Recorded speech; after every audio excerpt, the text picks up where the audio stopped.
So, this war is coming out to show you what's really going on. Now, there's a war going on in Ukraine and Russia, but the bigger picture, the kind of the whole picture of what's actually going on is you see where NATO stance is, right? Okay. United States, which controls much of NATO because of our influence everywhere. And then now Europe is trying to get off Russia's gas, energy, and take it from the United States. Receive energy from the United States, which is going to be more expensive. Simply put, because the United States and Europe is not landlocked. You have to produce energy and then transport it on a ship, and then all the way to Europe. Okay, so that's going to take a while. It's not landlocked. It's not a pipeline, all the way from Russia to Europe, and then it spreads out from there. So you see, there's an energy reason. This is rinse repeat for many reasons why we invade, or a coup attempt, or control, or a coup that's actually worked out for the CIA, the United States, and the private American corporations. So you see, there's minerals, there's natural gas, oil, more land to frack. There's natural resources and private gain reasons, which this isn't new to anyone for United States foreign policy. That's like the leading role. And then you have, sorry, wake up. And then you have China. And China is, not willing to let Russia just be by itself. It's actually increased imports from China.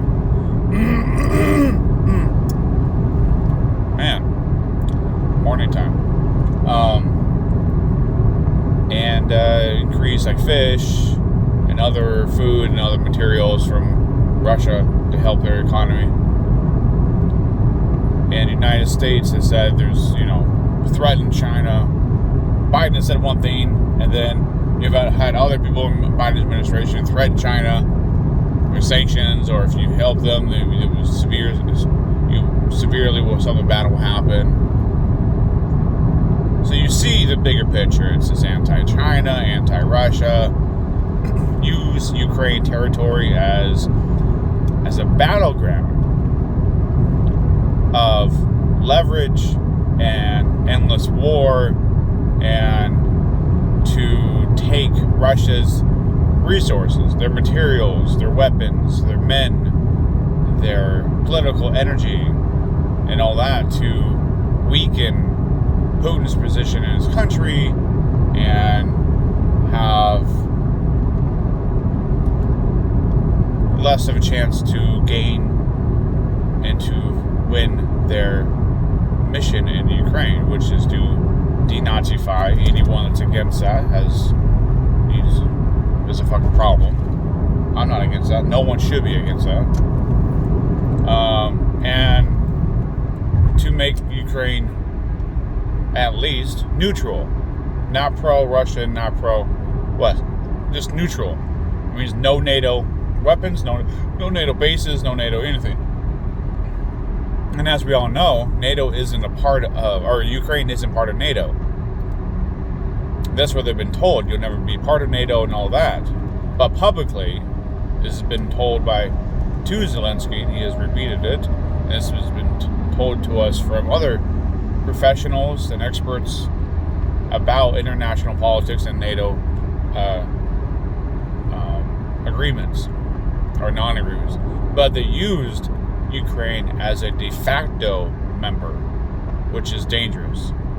Every single international expert about foreign policy with Russia's stance, where they want what the red line is. Now we've learned what the red line is. They said don't do this, and they waited minimum 8 years, 7.5, 8 years to invade Ukraine just based on Ukraine Azov in the right sector bombing and attacking a Donbass area, which is on the border of Russia.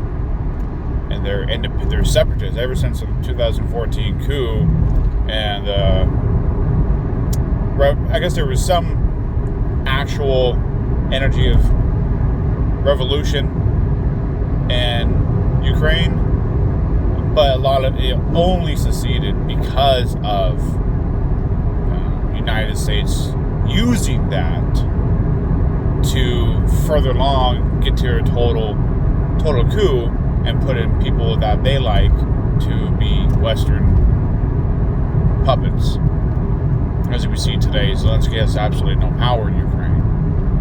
None. That's why he's going around the world begging for more weapons and aid and all that. And then you see Zelensky saying, "No, we can find peace. Or there's agreement, or there's a compromise, or we're getting closer to some type of peace agreement." And then nothing happens. He's an actor. He's literally just playing a role right now. There's no ifs, ands, buts. People that have say and sway are the EU, because they're there, no duh, and especially Washington D.C. So it's simple as that. I don't know what to tell you. It's Washington, it's the EU, especially NATO countries, the 17 NATO countries, I think. And then you have Russia and China. This is all going against, especially from Washington, D.C. point of view, this is all going against Russia and China. Because Russia isn't the number one threat to U.S. supreme power. It is China. And me personally, my quick opinion, stupid, waste time. If that's how it goes, if that's what's going to happen, because China has played it fucking smart, don't blame them, blame yourself for being aggressive and bombing and all this shit. And NATO, you can't say NATO is a peaceful alliance. It's a military alliance. Military isn't peaceful by its very nature. Sorry. Especially if you look at it from my point of view, American point of view. Peace is peace. As soon as you involve military, it's not peaceful anymore. Sorry. It's not. And that's how they've used NATO for bombings all throughout a part of U.S. foreign policy. They've just used NATO. And what are other countries going to do? They might say no behind closed doors. We're not going to say no publicly. At least in my knowledge, and I don't know everything. So NATO is pretty much a U.S., tool for the most part. It's so fucking horrible. It just shield from, it's just not us, it's NATO, it's all 17 countries. Really? You want to get mad at all 17 countries? Or what's wrong with you? I don't know what's going on. Or at the time, maybe 12 or 10 or whatever. What's wrong with you? I don't know what's going on. It's all of us, and there's agreement, there's disagreement, NATO, it's only a little bit of action, it's only a little bit of bombing or attacking or a little bit of death. No, see, you can't separate peace and military. It's not, you can't put that together. Separate, of course you can separate it. You can't put peace and NATO together, because NATO isn't peaceful. From our point of view in America, NATO's never done nothing to us. NATO will never do anything to us. Because we are part of, in the lead of, NATO military alliance. So it's not nothing that we'll ever have to deal with. But the rest of the Middle East and Eastern Europe, in 1999, Yugoslavia, now NATO is very much involved right now with all this. And you have European countries are now, Scandinavia and all throughout Europe, are now increasing their military budget. Germany, I think it was Norway, Switzerland, all the Scandinavian countries, and like France, and all these countries are now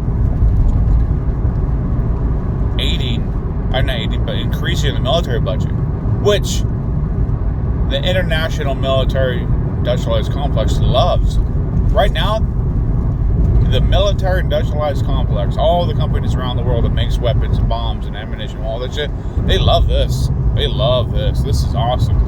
Their stocks are skyrocketing. They see, I mean, they have countries, we're increasing by $1 billion, another $1 billion, and Biden wants to increase another 31 million on top of it already was, so up to 812 billion. I mean, shit. We're talking about after all the military budget, Pentagon, CIA, everything that's the apparatus of intelligence and military, it's going to be well over $1.1 trillion, which is crazy. A year, 12 months, 1.1, over that. It's crazy what's going on. So it's not just Russia, Ukraine war. That's it. It's Russia, Ukraine, NATO. There's China involved. All these countries are involved, and it's going to affect everyone because of the food. Ukraine and Russia supply 25% of all wheat in the world. Well, that might not happen. Those numbers will probably go down, and/or Russia would redirect that wheat to other places, or normal as usual, sending that wheat off, but they're gonna charge more. It's their wheat on their land, produced by their people. They can charge whatever the fuck they want. Especially, even if there's which people would say, well, what if there's a contract or there's agreement? Well, there was agreements in the last month and 2 days. They're all been ripped up. So we're in the transforming a new world, and it's going to be very, very shitty. Very shitty. America might win with its supreme power militarily and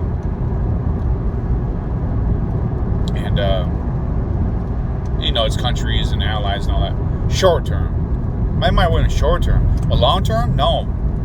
I don't see how America's going to win long term. Because we're so zero-sum game with our economy, and fuck you, and it's hard. And it's getting harder. And food prices and gas and just services, everything's going up. And inflation, all that shit like that. And you got the Fed, sorry, I'm just rambling. And the Fed said, we're gonna pump up interest rates double more than we already said to help out. So you're gonna take inflation, which is costing us more, and then fight it with increasing interest rates. Make it make sense. God damn it, this fucking sucks. So it's touching all of us one way or another. The prices, quality of life, plummeting or lowering standard of life. Your buying power is less. Your anxiety and your stress goes up. Or you're in the middle of the war in Ukraine, and we're going to be about 4 million Ukrainians refugees leaving Ukraine. It's going to be, 5, 6, 7, 8. We could have got to 10 million people all throughout Europe being refugees. That's ridiculous. That is crazy. That is crazy. So, don't listen to Washington, D.C. propaganda, which is all bullshit. It's all bullshit. It's fucking horrible what's going on. Fuck Washington, D.C. So this war is about more than just Ukraine and Russia. Its context is NATO, United States pushing this. They wanted this to happen. So therefore, they can have the leverage to get EU off Russia's natural resources, get them on a U.S. contract for our natural gas, our natural resources, and then, which can be more expensive, and then have them up their military budgets in every state, and have them be more aligned with the United States, and have them be more dependent on U.S. State, our country, the EU, most of it at least, or the West, of course, of the EU. Smaller countries that are part of the EU just go along to be along. So it's dangerous what's going on, and it's just going to change a lot. It's going to be very difficult.